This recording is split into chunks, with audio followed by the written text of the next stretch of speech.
So it's 6:28. We're in Georgia right now, so it's completely dark. And I just thought this would be the perfect time to show y'all how I was shooting low light. Hi, dear. This is what we're gonna be using, the power of the light. So as you can see, I got the light on.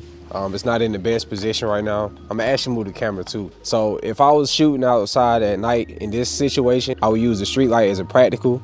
You want the viewer to basically not understand where the light is coming from. You just want it to feel natural. So obviously for a lot of people, they're like, if they're amateur, they just want to turn the lights on full brightness because it's dark and they feel like everything need to be seen. As a cinematographer, you're supposed to make things feel natural and organic. So the first step for me would be turning this light down.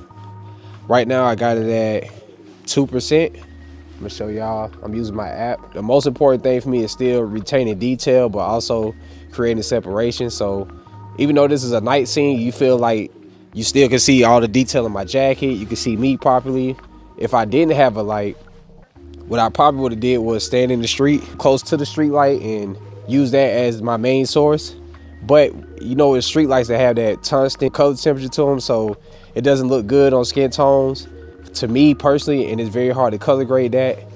Another tip when you shoot low light is you want to make sure you shoot at a native ISO. So on the S5 II, the lowest I can go is 640, and the highest that I will want to go is 4000. My bad, y'all. These weird ass people just be watching, bro. You want to make sure you also shooting at a low f-stop as well. So right now I'm shooting at f1.8 on a 50mm Panasonic lens, and if I was to put this at like 3.5 or something like that, it would literally be too dark. But if you do have a light source, then it don't even matter. Now something else is very important when you shooting in low light. You want to utilize the environment and you want to look around and see what else has natural light on it. So from this way, the street light and everything is nice, but if I was to actually put the camera on this side and you see another background, it can give you a totally different scene, and at the same time it'll give you probably a more dynamic look. So for example, I'm gonna move this over and I'm gonna step into the yard, and see, like for me, I would use this scene right here if I wanted to get like a detailed shot.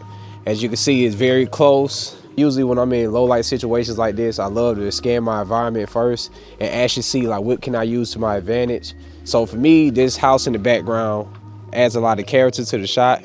It doesn't seem like it, but if I was to come closer and put my hand right here, now look at this scene.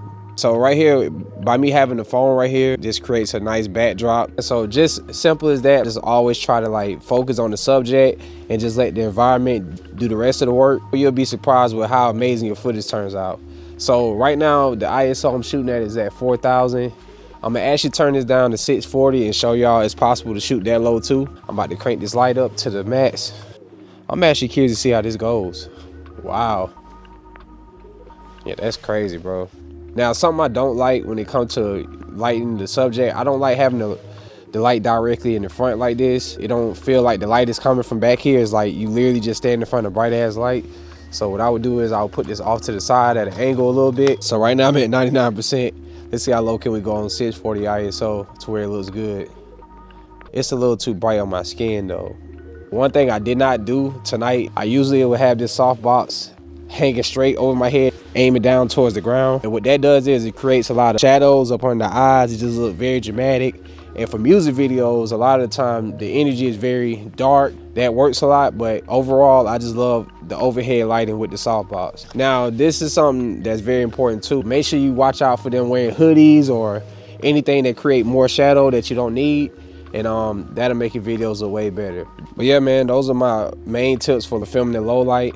I guess the next video is gonna be how to expose for vlog. I'm gonna pretty much show y'all that in the daytime. When it comes to exposing for vlog at night, I try to like overexpose a little bit over that 0 mark, because the more information the better. Hopefully I didn't waste y'all time with the advice that I just gave, but the proof is in the pudding, man. I hate that saying, but anyway, man, I just want to give y'all a quick little rundown on how I light my low light videos. If this helped y'all out, let me know. If y'all feel like I need to go a little bit more in detail, also let me know in the comments as well. But it's your boy Prime ATL. Hopefully I enjoyed this little tutorial, but anyway, I'm out, man.